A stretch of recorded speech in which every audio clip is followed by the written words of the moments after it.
La Basílica del Señor de Monserrate tiene una localización geográfica en el continente de América, específicamente la cordillera oriental de Colombia. Posee una altitud de 3.152 metros y cuenta con diferentes rutas de acceso que lo hacen muy asequible a la población, ya que se puede ascender por el sendero peatonal, por el teleférico o por el funicular.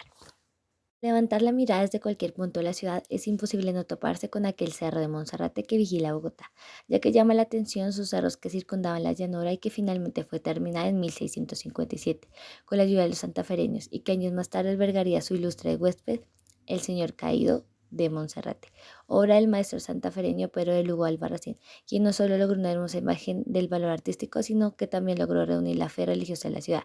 Desde aquella época miles de creyentes suben con devoción.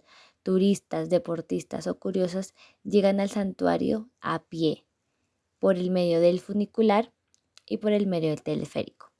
La vista desde Monserrate se tiene de Bogotá evoca el santuario, sus peregrinos, sus jardines, sus noches estrelladas y su luna majestuosa hacen única la experiencia de visitar el Cerro de Monserrate. La fundación de Santa Fe en 1538 puso fin a la creencia de adorar algunas partes de las montañas, utilizando así caminos que conducían a lugares sagrados. Entre la década de 1620 y 1630 fue costumbre celebrar la fiesta de la Santa Cruz en el Cerro de las Nieves, construyendo estaciones por el camino del ascenso al cerro, que representaban los santos lugares de Jerusalén. Los fundadores les pareció que la devoción de Santa Cruz vendría en un mayor aumento si se completaba la Virgen María. El padre Berenino de Rojas en el tiempo fue administrador de la ermita de Monserrate. Encargó tallas de un Cristo y un Señor Caído al escultor santafereño don Pedro Lugo de Albarracín.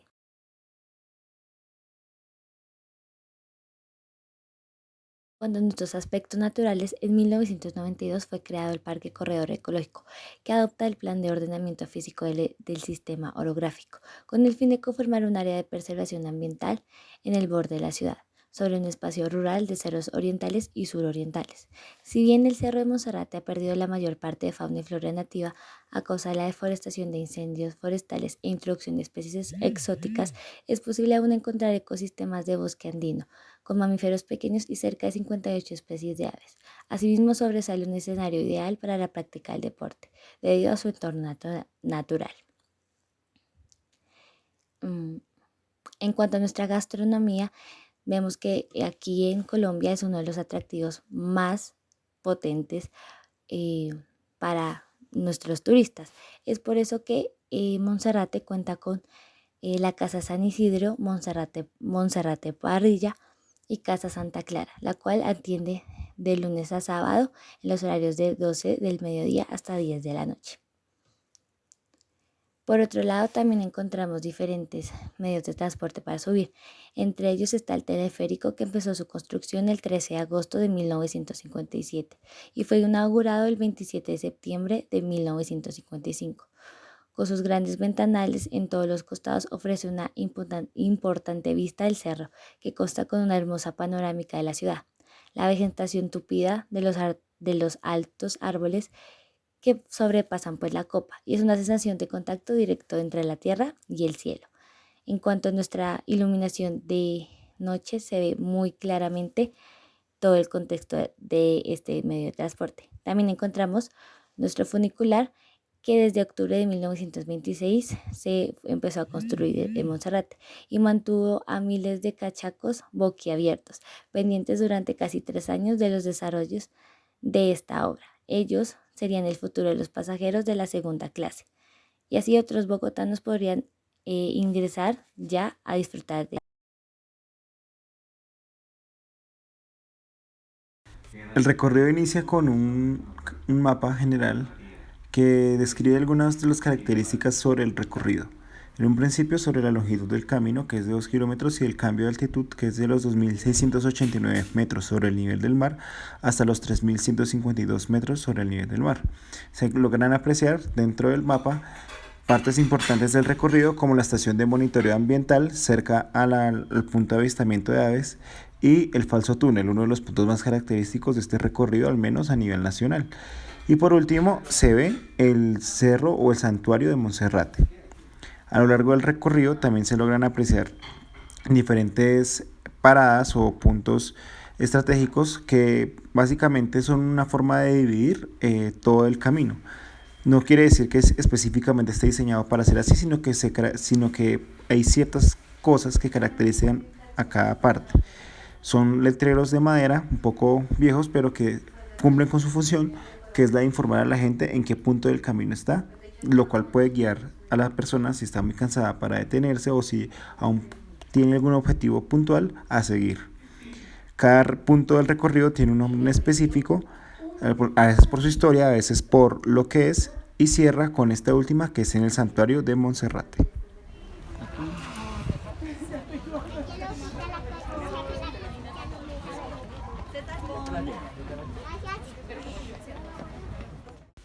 Antes de iniciar con el recorrido, realizaremos un calentamiento en el que movilizaremos la articulación de la cadera, rodilla y tobillos.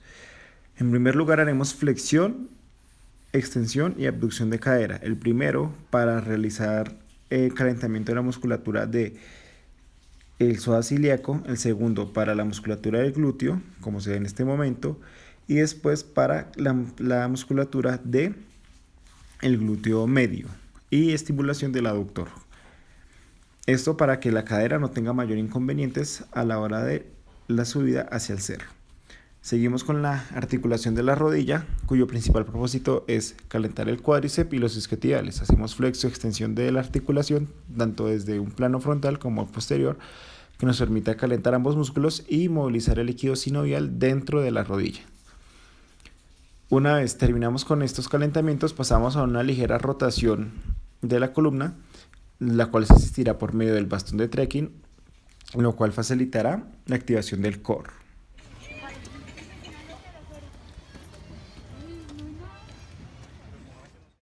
A tan solo 250 metros de iniciar encontramos el punto de registro, que es la primera parada o el primer punto de encuentro del recorrido. Se encuentra una gran entrada de madera, se encuentran unos torniquetes que permiten el acceso hacia la zona. Ya de por sí se logran apreciar diferentes matices relacionados con la fauna y la flora del lugar, básicamente siendo el inicio del recorrido, y desde aquí podemos apreciar muy al fondo, muy hacia arriba, nuestro objetivo, que es el santuario de Monserrate. Además, en nuestro caso nos acompañó en todo el viaje de este recorrido un pequeño insecto que se acopló a una de las mochilas de los integrantes del grupo y completó el recorrido con nosotros. A tan solo 560 metros encontramos el Box Covert, la segunda parada de nuestro recorrido. Aquí ya podemos empezar a apreciar más naturaleza, más adentrado hacia la montaña como tal, hacia el cerro, hacia lo que sería un poco de la fauna y la flora de la sabana. Empiezan el camino empinado por medio de los escalones de piedra.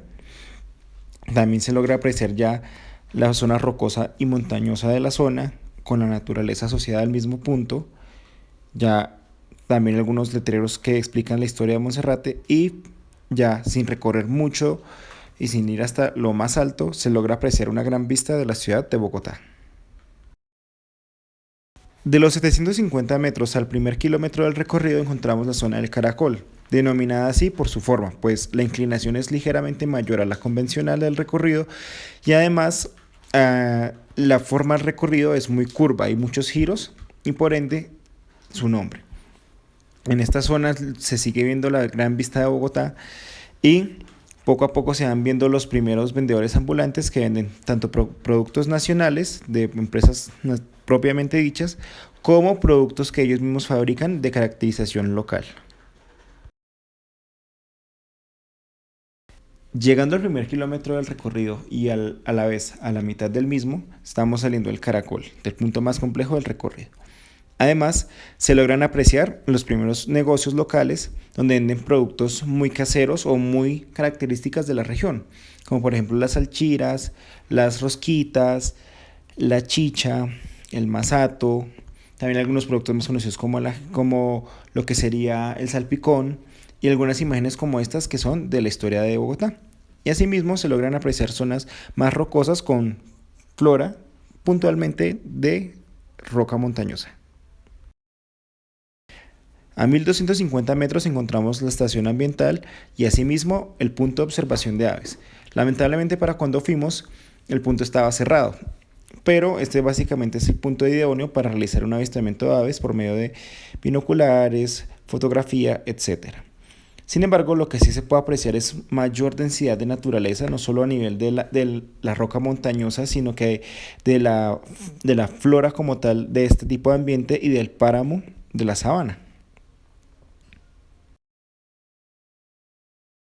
Ahora, a 1500 metros encontramos el falso túnel, uno de los puntos más característicos de este recorrido. Básicamente es una estructura no natural donde la mayoría de personas, especialmente los bogotanos, inscriben cosas en sus paredes, en sus pilares, a modo de recuerdo de este recorrido.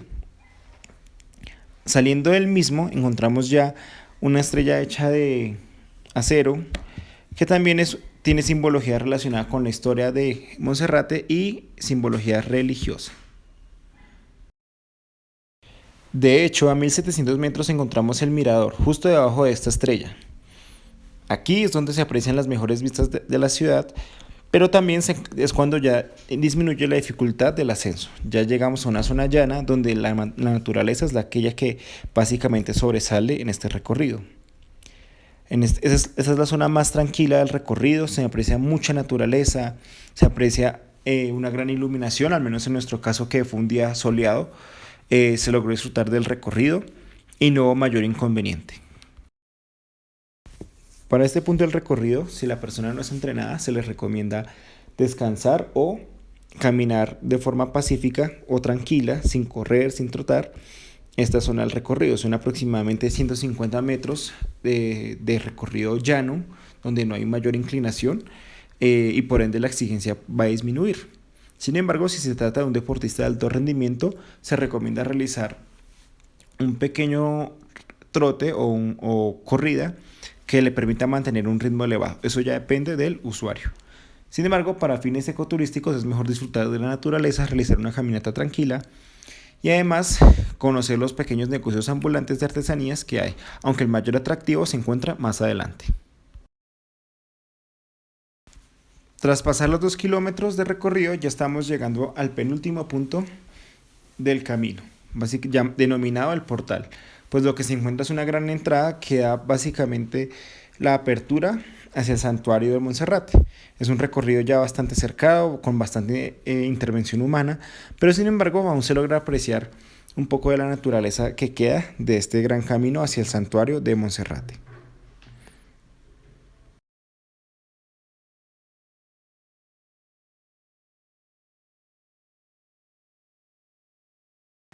A 2350 metros del recorrido ya estamos llegando prácticamente al final del mismo. Como se puede apreciar, la zona está ya bastante humanizada, está cercada, pero lo más importante es que se encuentra ya la iglesia que se encuentra en el pico de Monserrate. Lo atractivo de esto es que ya se puede apreciar la gran vista que se da desde el pico del cerro, pero bueno, aquí son los últimos pasos, es lo último que resta para completar el recorrido de esta gran caminata. También se logra apreciar un poco de la naturaleza que está alrededor de este pico. Y ya una vez completando los últimos pasos, llegamos al Cerro de Monserrate. Ya se puede apreciar una vista completa de la ciudad de Bogotá. Como se puede apreciar, en algunas zonas ya estaba lloviendo. Esta zona del pico de Monserrate es bastante grande. Lo más atractivo es la iglesia. Sin embargo, también se encuentra un restaurante, se encuentra en una zona de entrenamientos y zonas de alimentación. Su ayuda en todas nuestras necesidades y en las grandes necesidades de nuestro mundo, especialmente en todos aquellos hermanos que a través de la ciencia buscan la verdad, pero no saben encontrarla porque no dejan que Dios los acompañe. Si eres deportista aún te quedan energías, puedes complementar esta caminata con un poco de ejercicio encima, cerca del pico. Mucha gente de hecho realiza estos ejercicios en grupos. Pueden ser ejercicios de tren inferior o tren superior, como los que estamos viendo en este momento, ayudándonos por supuesto de lo que la naturaleza nos dispone. Además, nuestro bastón de trekking nos puede colaborar para realizar algunos ejercicios que se realizan tanto en gimnasio como en la naturaleza. Ahora, si la fatiga es bastante alta tras la subida hacia el cerro, lo que podemos realizar es simplemente, tras un descanso, entrar a una zona donde básicamente se encuentra un mercado local. Se encuentran muchísimas artesanías, desde el famoso sombrero volteado hasta productos relacionados con el café. Es una zona bastante extensa donde se pueden comprar diferentes productos, en su mayoría artesanías. Ahora, adicionalmente a esto y mucho más al fondo, se encuentra lo que sería una serie de restaurantes o negocios locales muy tradicionales donde venden productos como la gallina picada, venden productos relacionados con diferentes carnes, donde la gente puede, si es muy temprano, desayunar o si es un poco más tarde, tomar su almuerzo.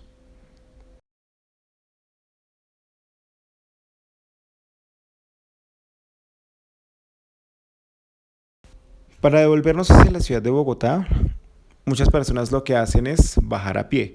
Sin embargo, esto tiene una desventaja importante y es que puede existir un gran impacto a nivel articular, sobre todo a nivel de la rodilla y de la cadera. No se recomienda, sobre todo porque en muchas ocasiones algunas personas bajan corriendo y esto aumenta el riesgo. En contraparte, se recomienda utilizar ya sea el teleférico o, como en este caso, el funicular, que es una especie de transporte de tranvía o ferrocarril que va desde la cima hasta la base del cerro. Es un recorrido no muy largo, de máximo 3 minutos, donde atravesaremos un túnel y básicamente con esto concluiría nuestro viaje por este cerro. Es un cerro donde se pueden realizar muchas más actividades, pero lo principal es lo que vimos. La iglesia es uno de los atractivos turísticos más conocidos, pero no es el principal, pues también se encuentra, como ya se mencionó, un restaurante y una zona de entrenamiento funcional. Por supuesto, aunque es una zona bastante cercana a una urbe como Bogotá, lo más atractivo es que, a pesar de esto, la naturaleza sobresale, incluso por lo que ya se ha humanizado en esta zona del cerro.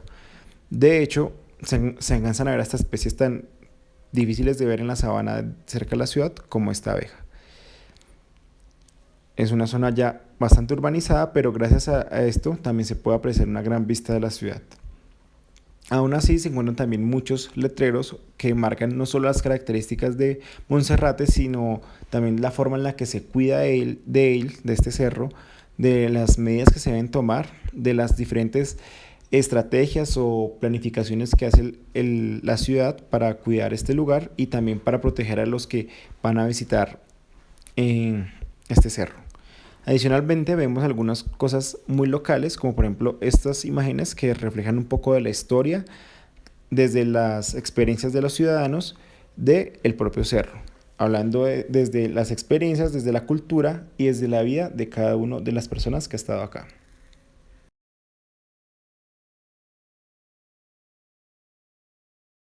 Cuando se habla de las personas que están cerca de Monserrate, se suele hablar sobre los turistas o sobre la gente que habitualmente va a esta zona, ya sea por alguna actividad cultural o religiosa vinculada al santuario de Monserrate o por alguna actividad físico-deportiva relacionada con la subida del cerro. Sin embargo, lo que realmente hay es un cierto tipo de comunidades relacionadas con campesinos y comerciantes que, según investigaciones del tiempo, se han dedicado prácticamente al comercio en esta zona de artesanías y demás implementos, ya sea en el subir recursos alimenticios o para la realización de estas artesanías, o ya sea para la venta del mismo. De hecho, como se menciona anteriormente, se encuentran muchos negocios locales relacionados con artesanías, con alimentos y con demás recordatorios que lo que permiten es una economía para este tipo de personas que, por lo visto, han sido desplazadas de algunas zonas cercanas o aledañas de Monserrate.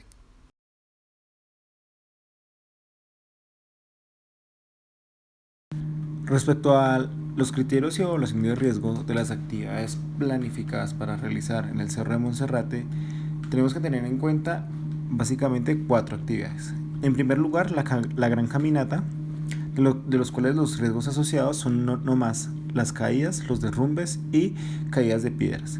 Realmente, aquello que es más complejo son los derrumbes y caídas de piedras, pero no son muy comunes, y de hecho este lugar se suele cerrar cuando se presentan ese tipo de cosas. Sin embargo, las caídas es algo más humano, es un factor que se puede controlar y por ende es tolerable. consta nada más de seguir indicaciones, de estar atento al camino para tener un buen resultado al final del recorrido. Ahora, por otro lado, si se planea realizar actividad física, como se mostró anteriormente en el video, durante la estadía en el pico de Monserrate, lo que puede existir nuevamente son caídas, pero un riesgo mayor, dado que gracias a la fatiga en la musculatura está más débil. Y por otro lado, si la persona no es entrenada y va a hacerlo, puede terminar con una mala postura o una mala higiene postural, realmente es el término, y concluyendo con un problema de caída. Asimismo, si está muy fatigada la persona y no controla su respiración, puede entrar a una hipoxia por ejercicio. Sin embargo, eso se puede controlar con algunos ejercicios respiratorios que faciliten los procesos de recuperación activa. Por ende, el nivel de riesgo es más tolerable. Y por último, algo que va relacionado con las dos anteriores son las lesiones. Pero en este factor suele ser más tolerable debido a que si ya se han presentado los diferentes factores a tener en cuenta, es muy poco probable que ocurran. Ahora, respecto a la exploración en el pico del Cerro Monserrate, hablando de la zona de los restaurantes y las artesanías, el riesgo de caída sigue presente. Recordemos que estamos en una zona montañosa y al haber más gente y haber más dificultad al caminar, puede que haya más probabilidad de caída. El riesgo de robo es menor, pero al estar cerca de una ciudad y al haber tanta gente, no se descarta la posibilidad de un hurto, ya sea pues directamente de forma armada o simplemente un hurto ocasional. Y finalmente se mantiene el riesgo de hipoxia, que ya debido a la cantidad de gente no se pueda respirar bien y al seguir caminando puede haber fatiga.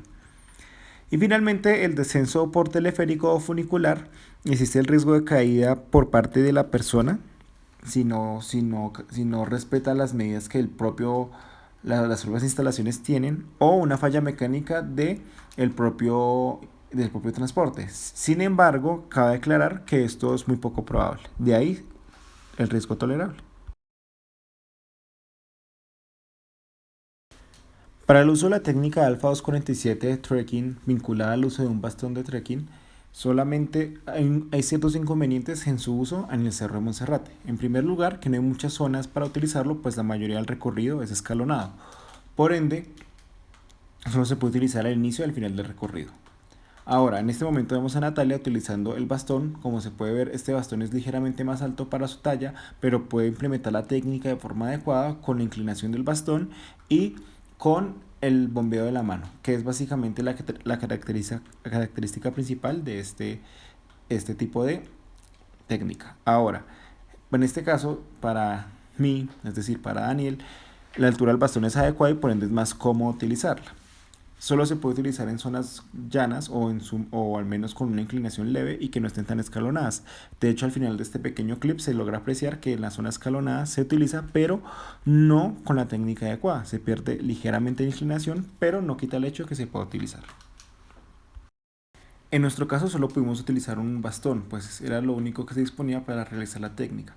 Sin embargo, se aplicó de forma adecuada a pesar de los inconvenientes. Ahora, otro gran problema que existe en la realización del trekking en Monserrate es que no hay suficiente espacio en ciertas horas o en ciertos días para realizar la técnica de forma adecuada, sobre todo los días festivos y en las horas donde hay mucha gente, que es por encima de las 8 o 9 de la mañana, dado que aunque si bien el bastón no ocupa mayor espacio, sí puede bloquear la caminata de otros caminantes o incomodar al mismo caminante como tal. Por ende, se recomienda ir en horas tempranas de la mañana o en días donde no haya mayor visita por parte de algunos turistas. Es decir, horarios cercanos a las 7 de la mañana o días que no sean festivos. Ahora, también se puede utilizar esta técnica en zonas del pico del cerro, como lo son la zona vinculada a las actividades y a las artesanías que hacen algunos vendedores o en los restaurantes, aunque se vuelve a presentar el problema de la cantidad de gente que hay en estas zonas.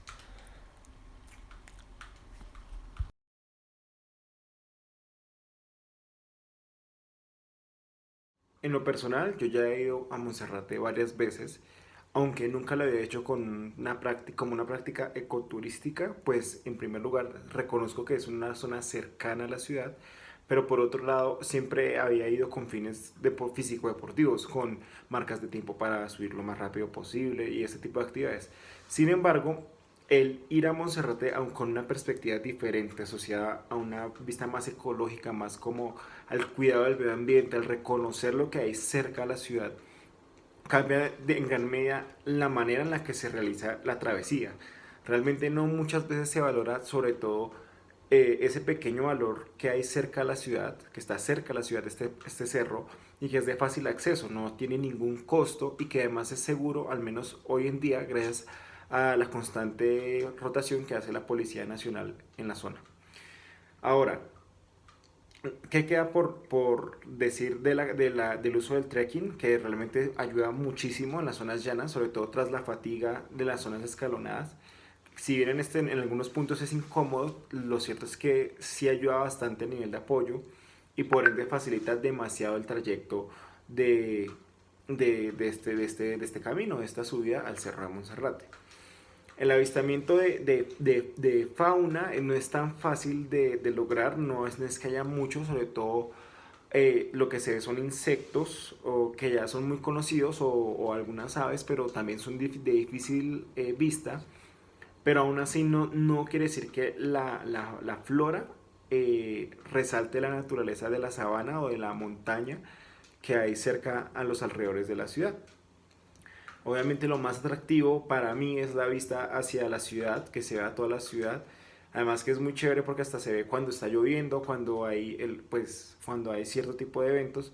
Aunque lamentablemente a nivel ecológico se ve también en muchas ocasiones, aunque haya un día soleado, se ve el smog de la ciudad, lo cual pues es lamentable teniendo en cuenta el cómo está hoy en día los ecosistemas y cómo está todo en vista al futuro de nuestro planeta.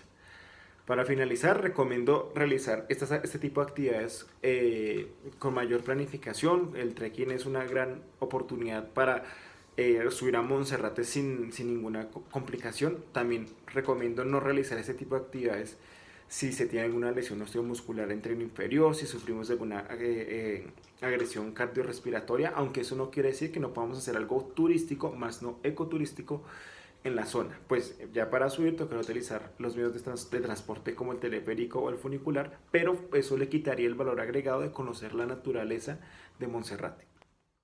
Bueno, en cuanto a la experiencia sobre la caminata, pude ver que habían algunos factores muy positivos, que era como el hecho de subir con la familia, de compartir como un espacio diferente. Algo muy importante en el Cerro de Monserrate es como la trayectoria que te indica dónde estás en el camino de Monserrate, que eso te permite a ti tener como más claridad de, pues, de cuánto te falta, de cómo pues sería la llegada y todo. Algo muy importante es que hay varias personas o varios señores que a veces en el camino mismo cuentan como la historia de Monserrate, o te dicen como algo histórico que ha pasado en cuanto a la creación pues de todo el sendero de Monserrate. Algo muy curioso es que, digamos, en todo el sendero hay varios momentos en los que hay como algo histórico que pasó en el momento, como cuando ya pudieron tener como la conexión de un teléfono fijo, como para ya, llamarse, cuando dieron como las primeras fábricas y esas cosas. Entonces digamos que eso ayuda a que uno alimente como esa parte histórica de la, pues de la ciudad. Digamos algo muy bueno es que muchos deportistas o muchos deportistas de alto rendimiento van y hacen como su calentamiento o hacen su preparación en el Cerro de Monserrate, e incluso les dan a ellos pues descuentos pues por ser deportistas. Factores de pronto un poco negativos que veo es que no hay como mucho personal de asistencia médica, lo cual hace que digamos algunas personas que no tienen un estado físico muy prolongado pues no tengan como esa seguridad que en cualquier momento se llegan a parar en cualquier sitio del cerro, del sendero, pues va a haber una persona que los va a atender, porque pues no se vio, no estaba como muy presente. Otra cosa como negativa que vi del sendero es que muchas personas a veces pues no tienen en cuenta como la importancia de llevar una ropa deportiva o la importancia de ir bien alimentados, de tratar como de tener como un buen contexto para subir el cerro. Pero digamos que es una actividad o sí, como una actividad que pues, se puede realizar en familia, en amigos, y que permite de pronto que nosotros podamos conocer